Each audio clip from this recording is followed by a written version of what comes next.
I never thought my outdoor heat lamp would become the center of a legal nightmare. But that was before I met Brenda from the HOA board. It started on a freezing February morning in Boulder, Colorado, when I was standing on my back patio, adjusting the infrared heat lamp I had installed above my outdoor workshop area. The temperature had dropped to 15 degrees overnight, and I needed to keep my workspace warm enough to finish refinishing an antique desk I had been working on for weeks. The lamp was mounted securely on the overhang of my patio roof, positioned perfectly to provide heat while I worked on my projects. I had just plugged the lamp into the outdoor outlet when I heard the distinctive click of heels on pavement. Turning around, I saw Brenda Hutchins marching across my backyard like she owned the place. Brenda was the vice president of our Meadowbrook Hills HOA, a woman in her late 40s with severely highlighted blonde hair that she kept in a perpetually stiff bob. She wore a cream-colored pantsuit despite the freezing temperature, and her lips were pressed into that thin line that I had come to recognize as her trademark expression of disapproval. "Oliver Xander," she called out, her voice sharp enough to cut through the morning air. "I need to speak with you about that lamp." I wiped my hands on my jeans and walked toward the edge of the patio. "Morning, Brenda. What about it?" She stopped at the bottom of my patio steps, her eyes fixed on the heat lamp like it was some kind of forbidden artifact. "That is exactly what I need for my greenhouse. The HOA is starting a community garden project, and we require proper heating equipment. I am here to inform you that the lamp needs to be relocated to the community space." I blinked at her, genuinely confused. "I am sorry, what?" "This is my personal property. I bought it with my own money for my workshop. The HOA has the authority to reallocate resources for community improvement projects," Brenda said, pulling out a small notebook from her designer purse.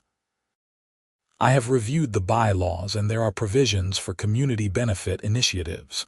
Your lamp would serve a greater purpose in the greenhouse."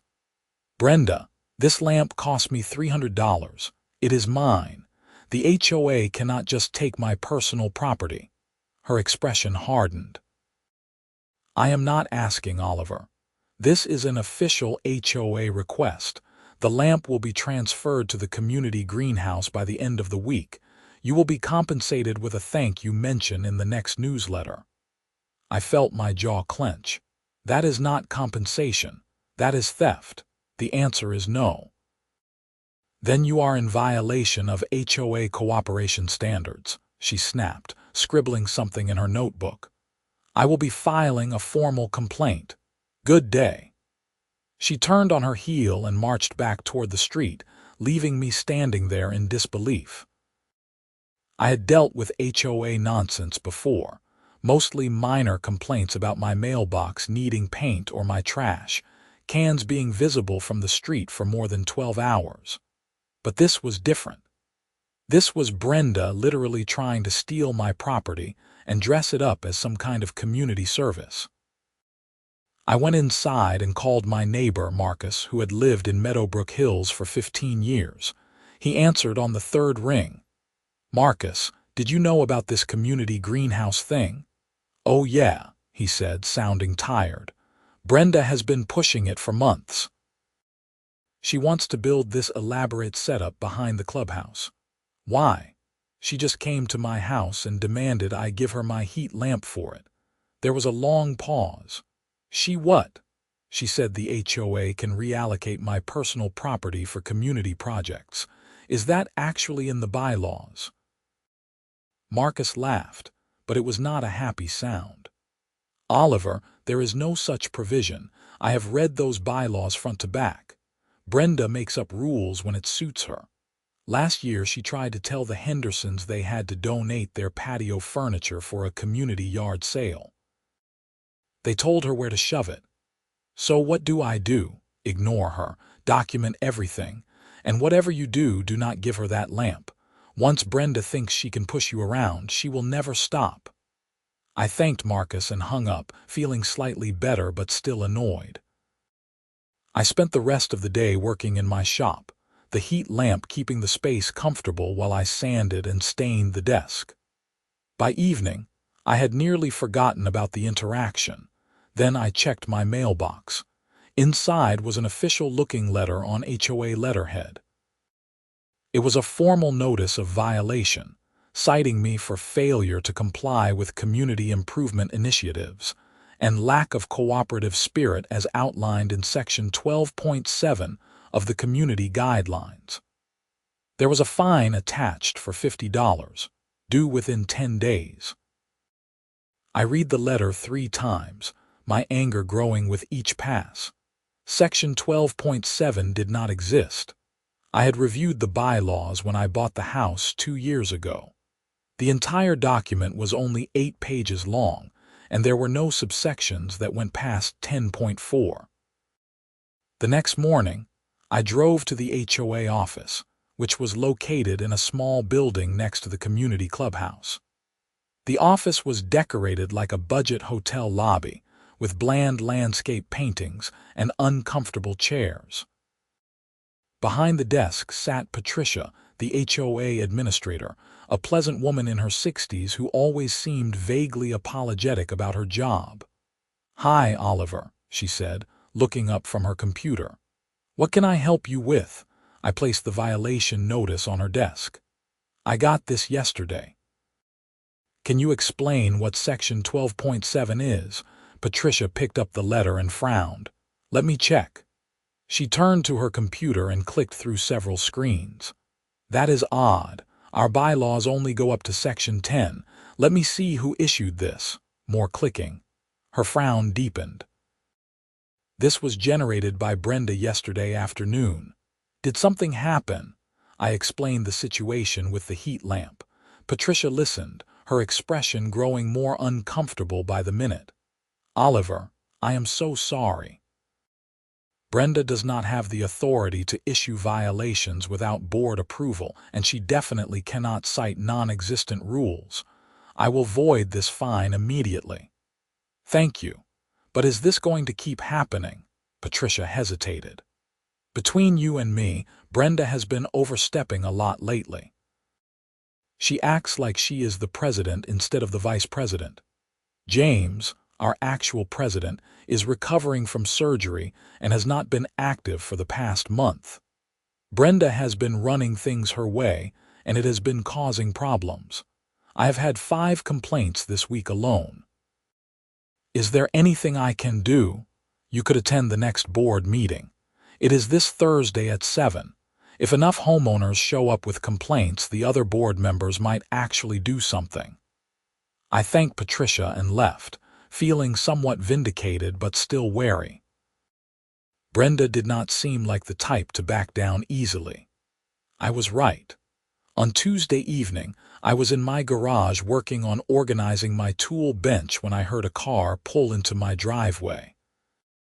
I walked out to find Brenda standing next to her silver Mercedes, arms crossed, looking like she was ready for battle. "We need to talk," she announced.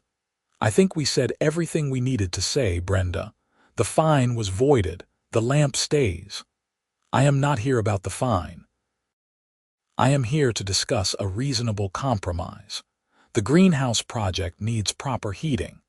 Your lamp is the exact model that was recommended by our horticultural consultant. I am willing to allow you to keep your lamp if you permit the HOA to use it 3 days per week." I stared at her. "You want to use my lamp on my property for your project, precisely. We will transport it to the greenhouse on Mondays, Wednesdays, and Fridays, then return it to you on alternate days. It is a fair arrangement." "Brenda, that is insane. First of all, the lamp is hardwired into my patio. Second, I use it constantly for my work. Third, why would I let you just borrow expensive equipment whenever you feel like it?" Her eyes narrowed. "So you refuse to support community initiatives?" "I refuse to let you use my stuff. Buy your own lamp." The HOA budget does not allocate funds for heating equipment. That is why we need community donations. Then adjust the budget or use your own money. I am not donating anything. Brenda's face flushed red. You are being incredibly selfish, Oliver. This project will benefit the entire community. Property values will increase.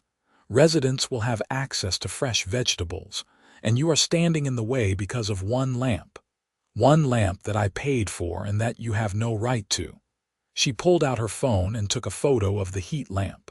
Fine. If you will not cooperate voluntarily, I will find another way. This conversation is not over. She got back in her Mercedes and drove off, leaving me standing in my driveway wondering what fresh hell she was planning. Thursday evening, I showed up at the HOA board meeting. The clubhouse meeting room was packed, which was unusual. Normally, these meetings had maybe 10 people. Tonight, there were at least 40 residents crammed into the space, all looking various degrees of annoyed. The board sat at a long table at the front of the room.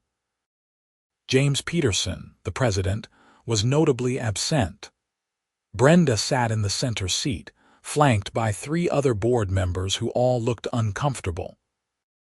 Brenda was wearing another pantsuit, this one navy blue, and she had a stack of folders in front of her that she kept straightening with precise movements. This meeting will come to order, Brenda announced, rapping a gavel against the table. First order of business, approval of last month's minutes. Point of order, called out a man I recognized as David Chen, who lived 3 streets over. Why is the vice president running the meeting?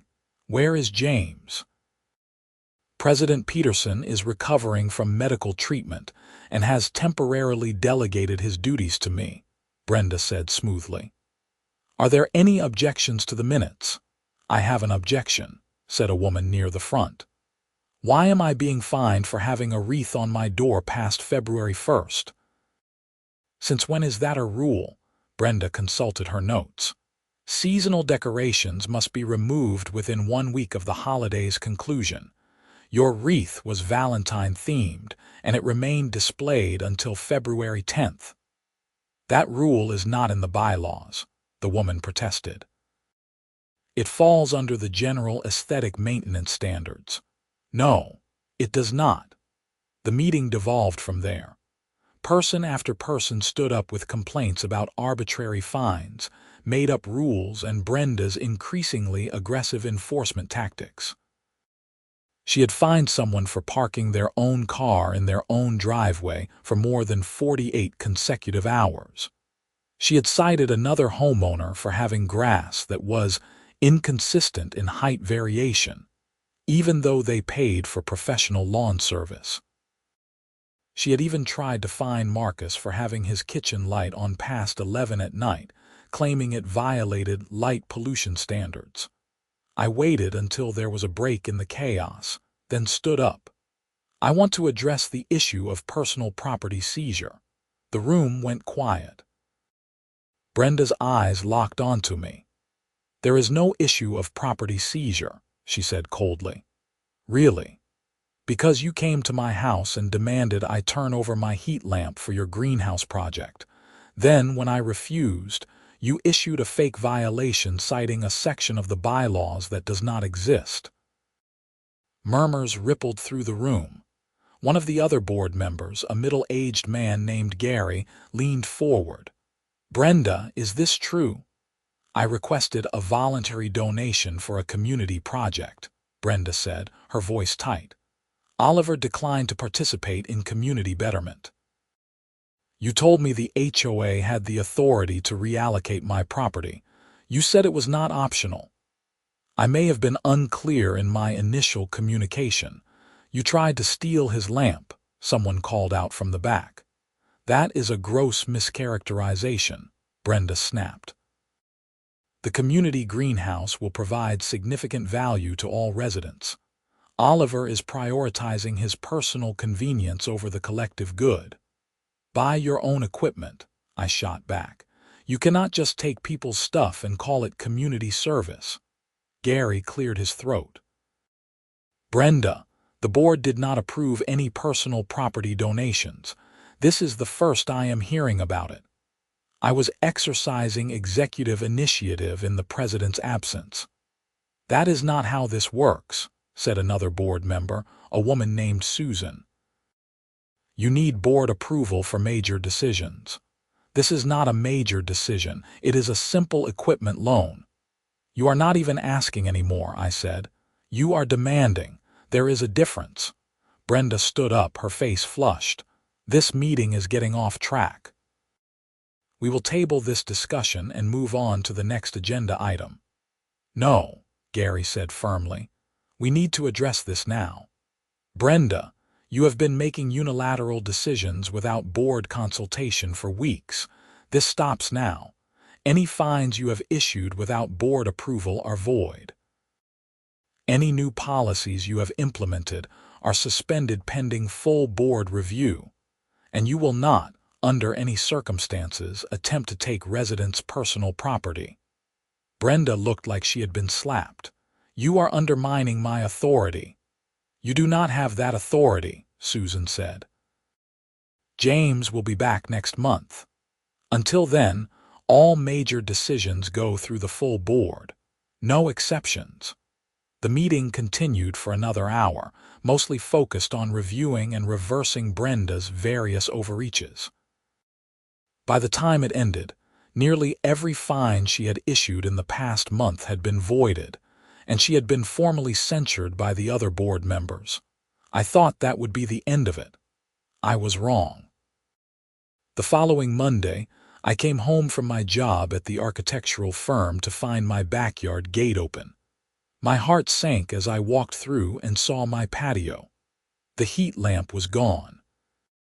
The mounting bracket was still there, the wires hanging loose where the lamp had been disconnected, but the lamp itself had vanished. I immediately checked my security camera system.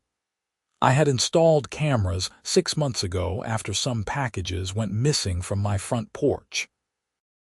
The backyard camera clearly showed Brenda arriving at 11:30 that morning with 2 men in a white pickup truck. They had entered through the side gate, which I usually kept locked, but had apparently left open after taking out the trash that morning. The footage showed them disconnecting the heat lamp, loading it into the truck, and driving away. The entire operation took less than 10 minutes. I called the police. Officer Martinez arrived 20 minutes later, a stocky man in his 30s with a patient demeanor. I showed him the footage on my laptop. That is pretty clear, he said, watching Brenda direct the 2 men. You know this woman, she is on my HOA board. She has been trying to take this lamp for weeks. I told her no multiple times. And she just took it anyway, apparently. Officer Martinez took down all the information and made a copy of the video footage. This is theft. Pretty straightforward, actually. I will need to speak with her. Do you have her address? I provided Brenda's information from the HOA directory. Officer Martinez said he would follow up and left. I spent the rest of the evening fuming, checking my phone every 10 minutes for updates. The call came at 8:30. It was Officer Martinez. I spoke with Mrs. Hutchins. She claims she had permission to take the lamp for HOA purposes. She did not. I explicitly told her no multiple times. That is what I figured. She was not very convincing. Here is where it gets interesting. When I asked where the lamp was, she said it had already been installed at the community greenhouse. I went over there with her. The lamp is hardwired into their setup now, professionally installed. She must have paid someone to do it this afternoon. So she stole my property and then permanently installed it in a public location. That is about the size of it. I have documented everything. You have 2 options. You can press charges for theft, or you can try to resolve this civilly first. Either way, she needs to return your property or compensate you for it. I want to press charges. She needs to face consequences. Understood. I will file the report. The Detective Bureau will follow up with you tomorrow. In the meantime, document any other interactions you have with her. After hanging up, I felt a grim satisfaction. Brenda had finally crossed a line that had real consequences. But that satisfaction was short-lived. Tuesday morning, I received a bill in the mail from the HOA. It was for $875, labeled Emergency Electrical Service Fee for Equipment Removal. I called Patricia at the HOA office immediately. "What is this bill?" "Oh no," Patricia said, her voice pained. "Oliver, I just saw that this morning. Brenda submitted it yesterday. She is claiming that your heat lamp was improperly installed and creating a safety hazard, so the HOA had to remove it as an emergency measure. She is billing you for the removal and disposal." "She stole my lamp, Patricia. The police are involved." "I know. I am trying to get this sorted out, but Brenda is claiming she has emergency authority to address safety violations.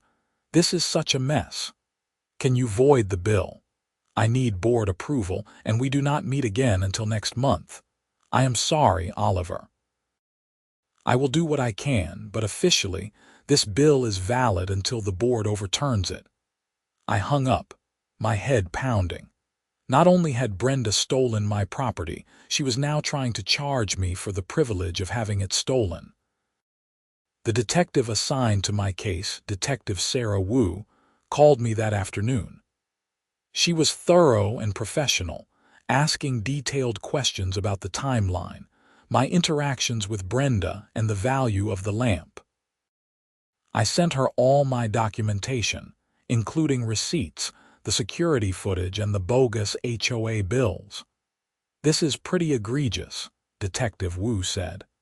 "Theft, trespassing, possibly fraud with these fake charges. I will bring Mrs. Hutchins in for an interview.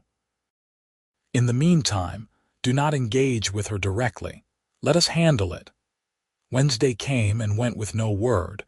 I tried to focus on work, but it was difficult.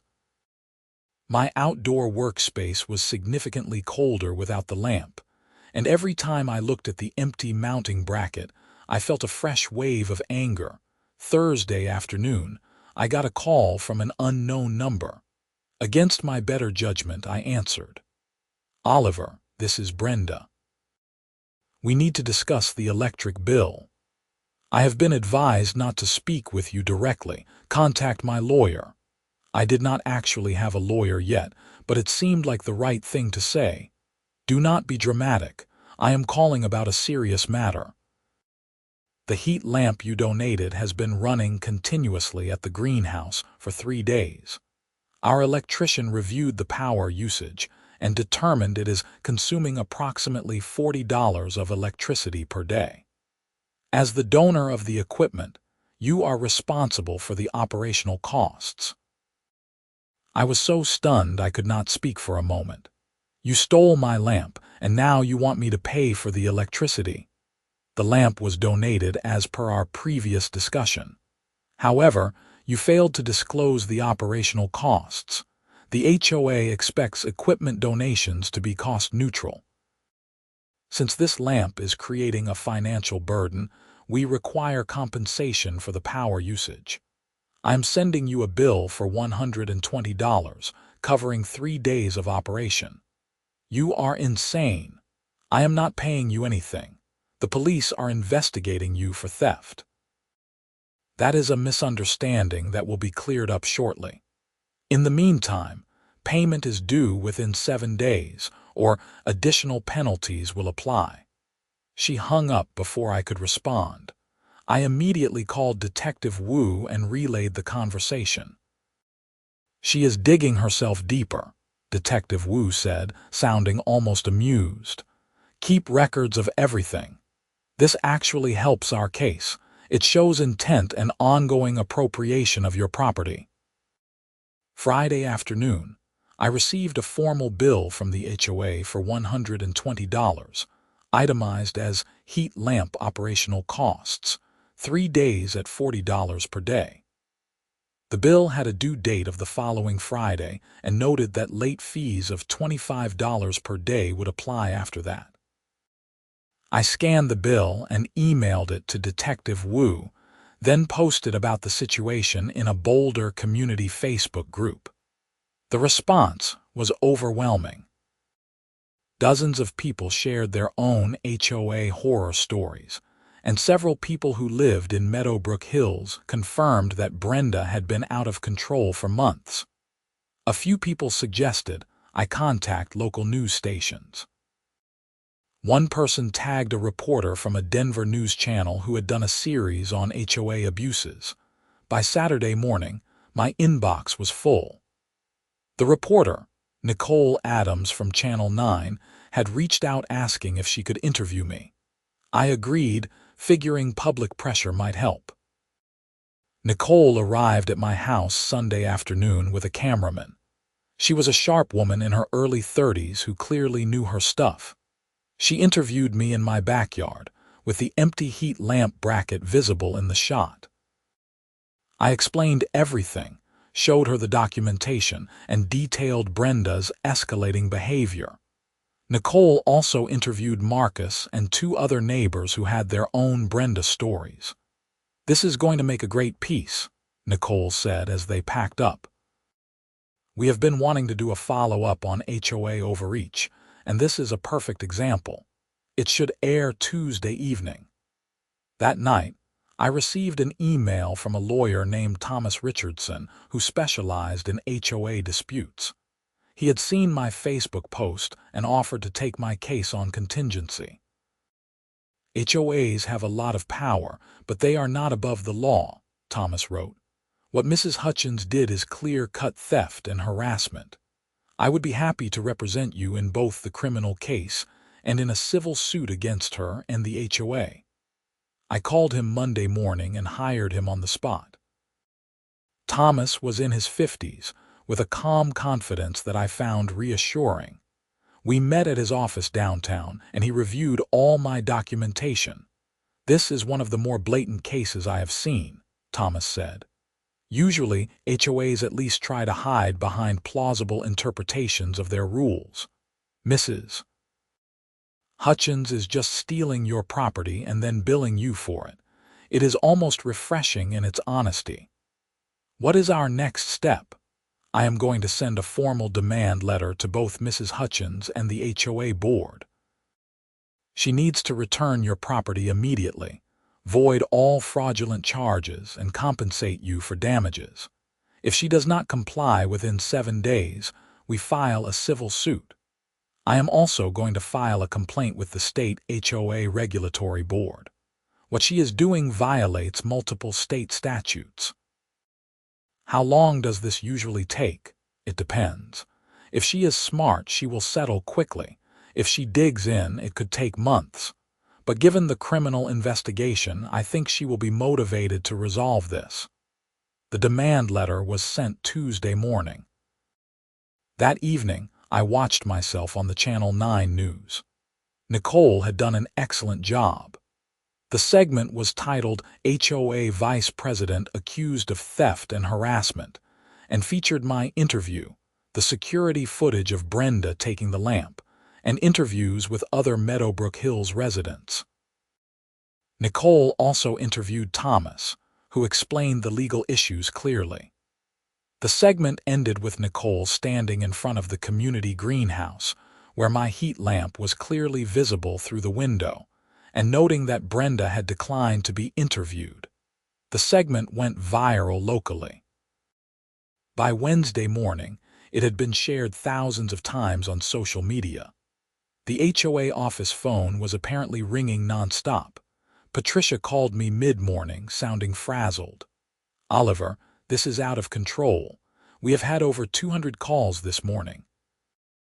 The other board members are in emergency session trying to figure out what to do. James is coming back early from his medical leave because this is such a disaster." "What is Brenda saying?" "She is not here. She called in sick today. But her position is that she acted in the HOA's best interest and that this is all a media witch hunt." "Did she get the demand letter?" "Yes. She is refusing to respond to it. She says it is harassment." Wednesday afternoon, Detective Wu called with an update. "We have completed our investigation. I am recommending charges of theft, trespassing, and fraud. The district attorney will make the final decision, but it is pretty solid. The video evidence alone is damning. What happens next? The DA will review the case and decide whether to file charges. Given the media attention, I imagine they will move quickly. I will keep you updated.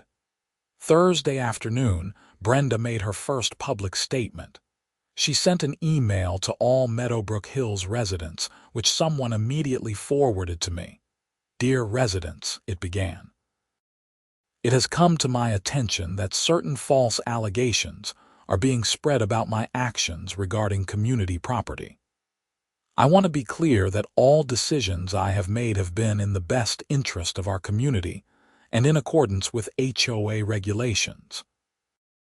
The heat lamp in question was donated by Mr. Xander for use in our community greenhouse project.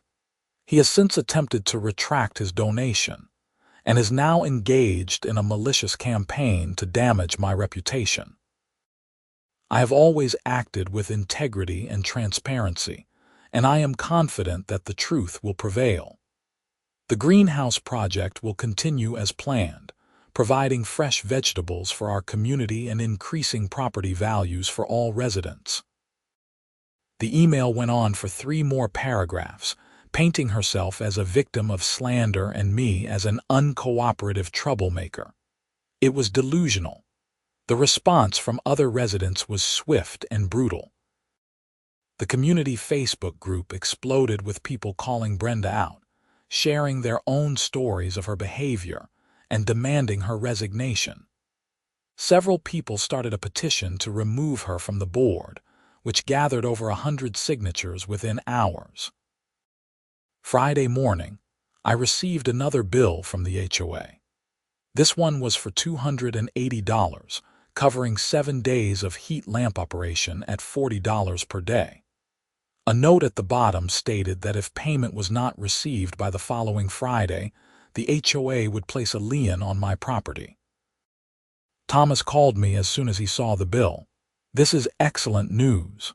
"How is this excellent?" "Because she keeps escalating. Every fraudulent bill she sends strengthens our case. She is creating a clear pattern of harassment and extortion.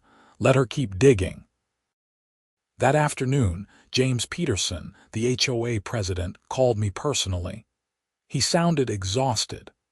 "Oliver, I want to apologize for everything that has happened. I have been out dealing with medical issues, and I had no idea Brenda was doing any of this. I just got back into town and caught up on everything. This is unacceptable." "I appreciate that, James. What is being done about it?" "We are holding an emergency board meeting Monday evening. Brenda is being removed from the board, effective immediately.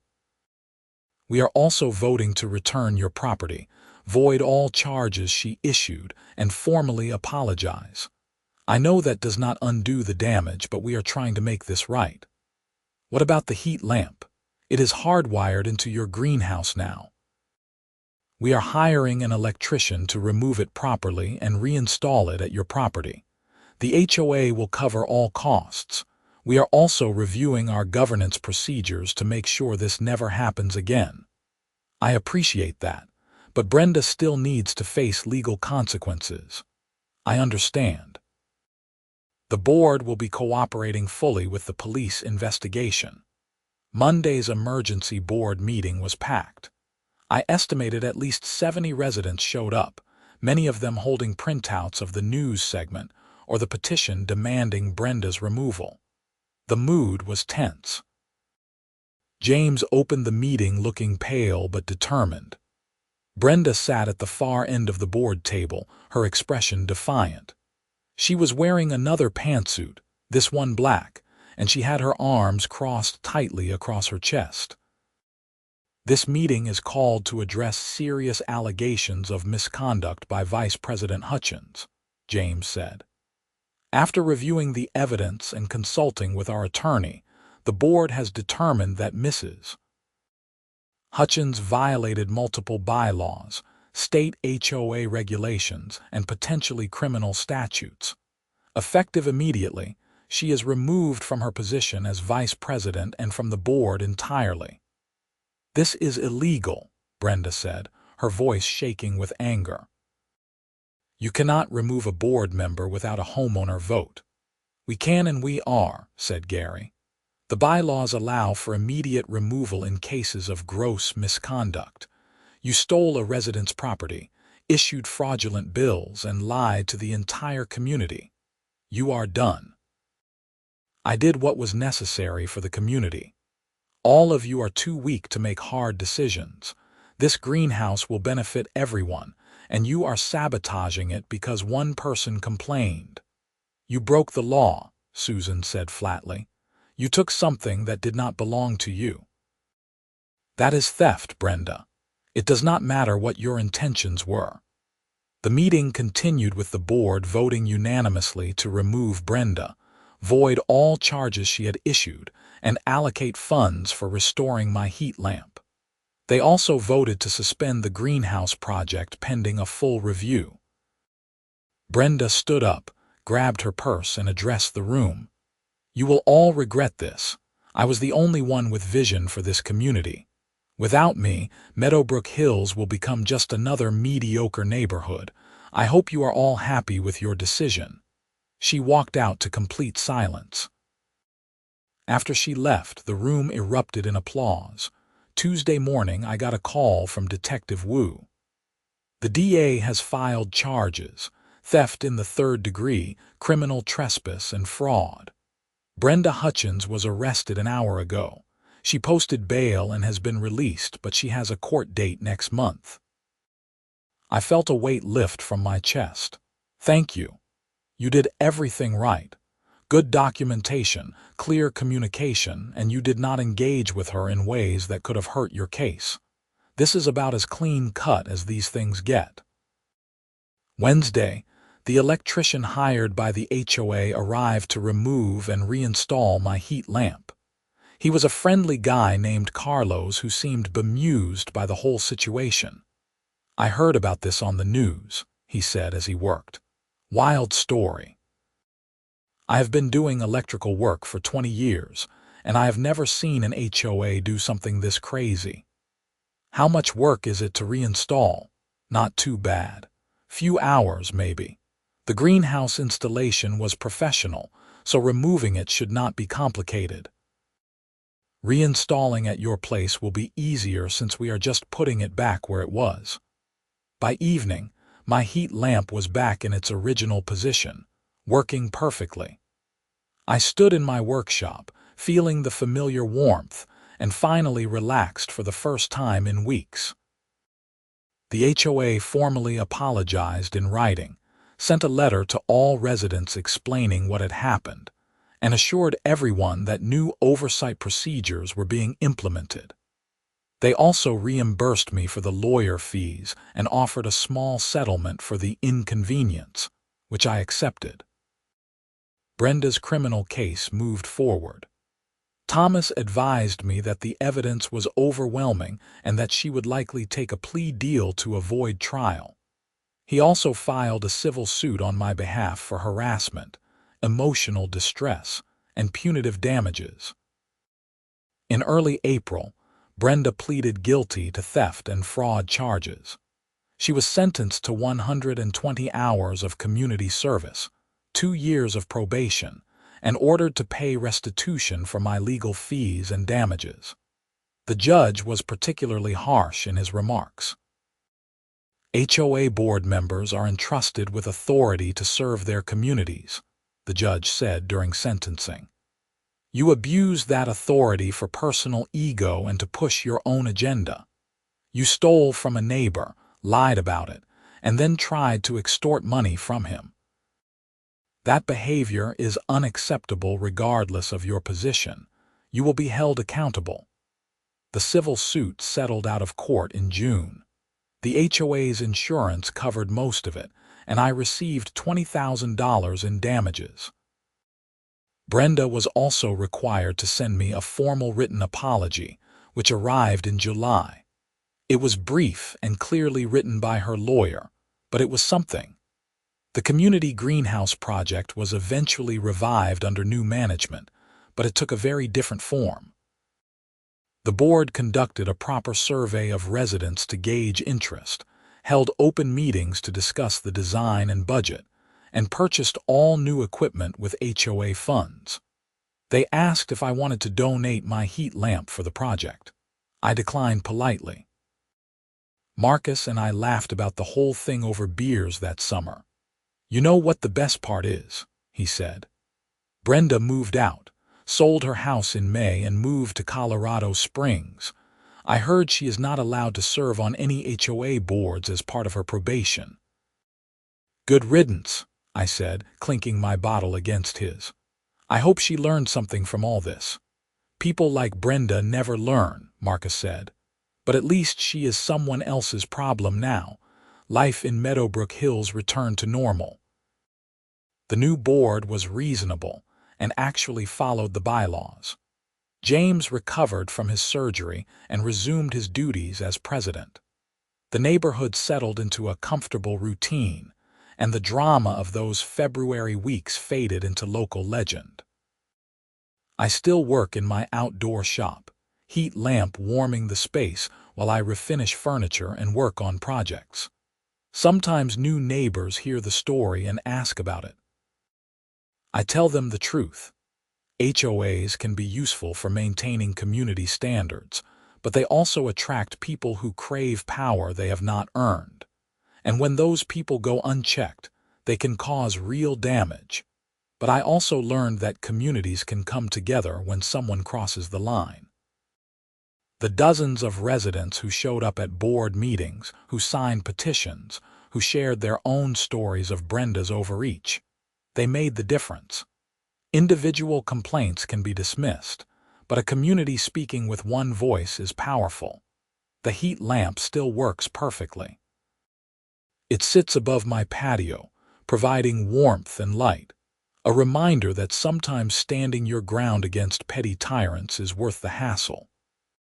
And every time I look at it, I remember Brenda's face when the board voted to remove her, the shock and disbelief that her authority had finally been challenged and found wanting.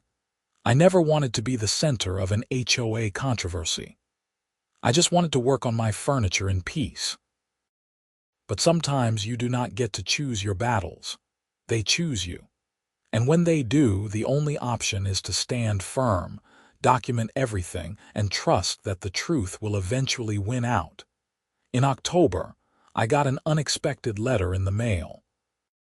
It was from a homeowner in Fort Collins who had seen the news coverage of my case.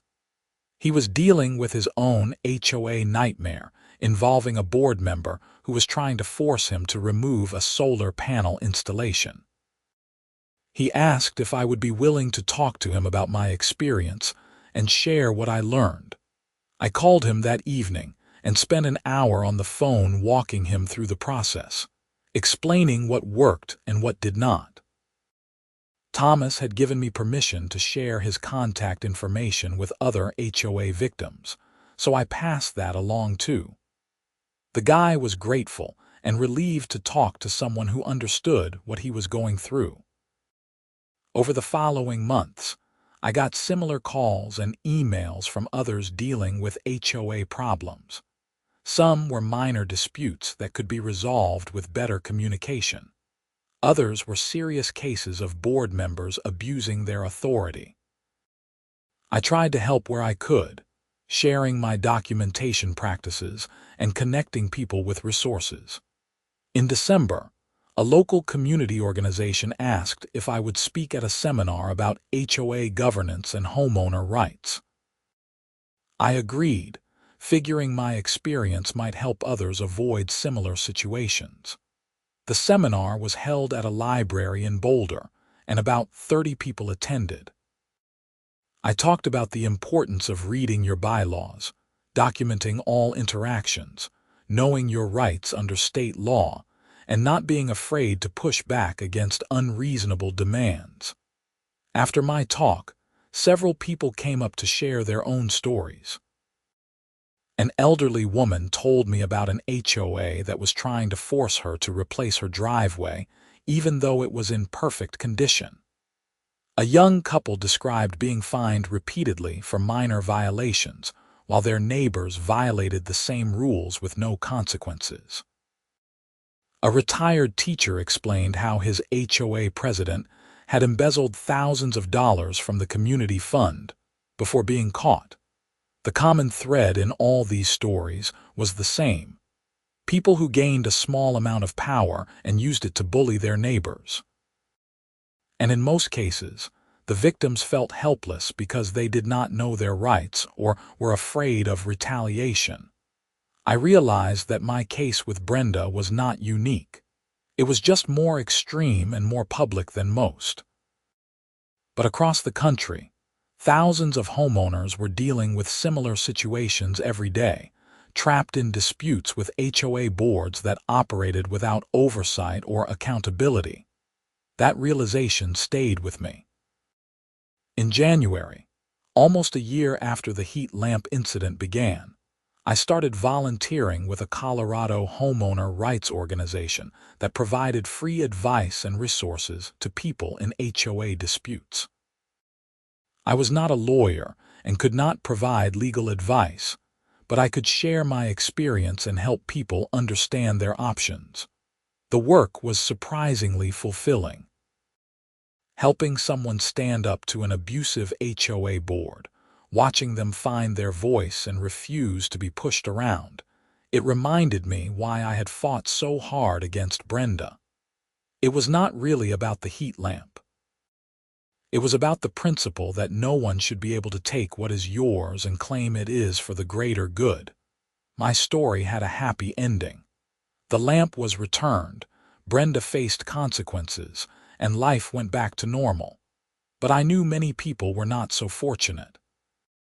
Some gave in to unreasonable demands because fighting seemed too difficult. Others spent years and thousands of dollars in legal battles that could have been avoided if HOAs operated with basic transparency and accountability. The whole experience changed how I viewed community governance.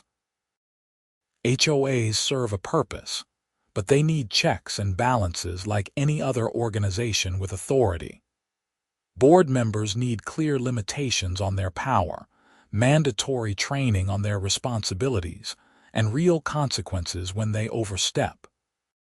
Homeowners need to be engaged and informed, willing to show up at meetings and hold their boards accountable. In March, I was contacted by a state legislator who was drafting a bill to reform HOA regulations in Colorado. She had heard about my case and wanted my input on what protections homeowners needed. I met with her several times, sharing my perspective and connecting her with others who had similar experiences.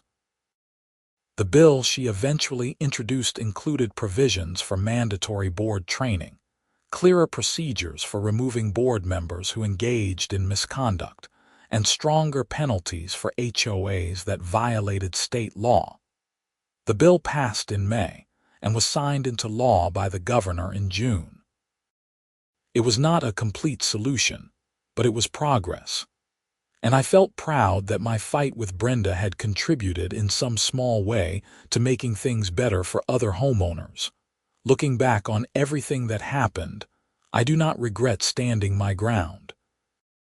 It was stressful and time-consuming, and there were moments when I wondered if it was worth the fight. But giving in to Brenda would have sent a message that her behavior was acceptable. It would have emboldened her to keep pushing boundaries with other residents. Sometimes you have to be willing to fight, not just for yourself, but for everyone else who might become the next target. My heat lamp still hangs above my patio. It is just a piece of equipment, a tool for keeping warm while I work, but it represents something more now. It is a reminder that ordinary people can stand up to petty tyrants and win.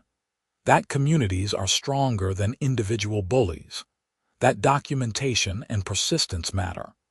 That the law exists to protect property rights and personal freedoms, and it works when people are willing to use it.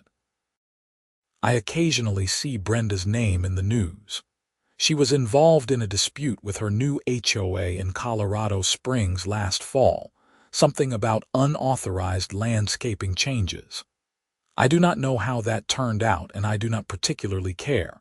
She is not my problem anymore. Marcus and I still have beers on his patio when the weather is nice. We talk about work, family, neighborhood gossip, and occasionally reminisce about the great heat lamp war of 2026. He always laughs at the part about Brenda trying to bill me for electricity. "The audacity," he says, shaking his head. "Stealing your stuff and then charging you for it. That takes a special kind of crazy." "It made for a good story, though," I reply, and it did. It became one of those stories that gets told at neighborhood gatherings, usually prefaced with "Remember when Brenda went nuts?" It serves as a cautionary tale about HOA overreach and a reminder that our community will not tolerate abuse of authority. The greenhouse is thriving now. They grow tomatoes, peppers, lettuce, and herbs. It is managed by a volunteer committee that actually follows procedures and respects people's property.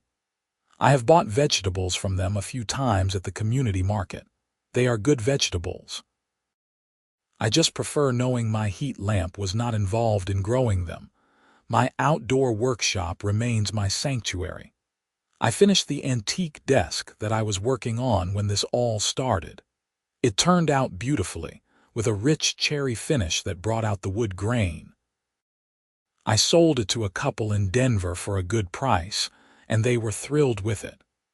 I have completed dozens of other projects since then, each one done under the warm glow of my heat lamp, exactly where it belongs. Sometimes when I am working late, I look at that lamp and remember everything it represented: the principle of property rights, the importance of standing up for yourself, the power of community solidarity, the satisfaction of seeing justice served. It is just a heat lamp, but it became a symbol of something larger, and I am glad I fought for it. I am glad I did not back down when Brenda tried to intimidate me. I am glad I documented everything, hired a lawyer, and saw it through to the end. Because if I had not, she would still be out there, bullying other residents and abusing her authority with no consequences. That is the real lesson of the heat lamp saga. Power unchecked will always be abused. Authority without accountability will always lead to tyranny, even on the small scale of a homeowners association.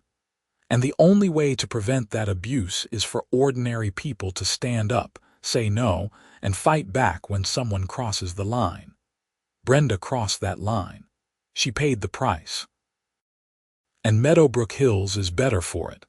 I turn on my heat lamp every time I work in my shop now, and it never fails to make me smile. It is warm, it is mine, and nobody is ever taking it away from me again. That simple certainty, that basic protection of property and rights, that is what I fought for. And in the end, that is what I won. The story has a life of its own now. New residents hear about it and ask questions. Local reporters still occasionally reference it when covering HOA issues. The video of Brenda's theft has been viewed over 100,000 times online. It became a case study in what not to do as an HOA board member, and me. I just go on with my life. I work, I build furniture, I volunteer with homeowner rights organizations, and I enjoy my home. The heat lamp incident was a chapter in my life, not my whole story. But it was an important chapter, one that taught me about resilience, community, and the importance of standing up for what is right. Every time I walk past that lamp, every time I feel its warmth, I remember that ordinary people can defeat petty tyrants. That justice may take time, but it usually prevails. That communities are stronger than individuals who seek to dominate them. And that sometimes, the most important battles are fought not over grand principles, but over simple things like heat lamps in suburban backyards. That is my story. That is what happened when an HOA Karen demanded my heat lamp, threatened me, and tried to charge me for power she used. She lost. I won. And Meadowbrook Hills learned what happens when board members forget they serve the community, not rule it. The heat lamp shines on, warm and constant, a beacon of property rights and personal freedom in my Colorado backyard. And I could not be happier about that.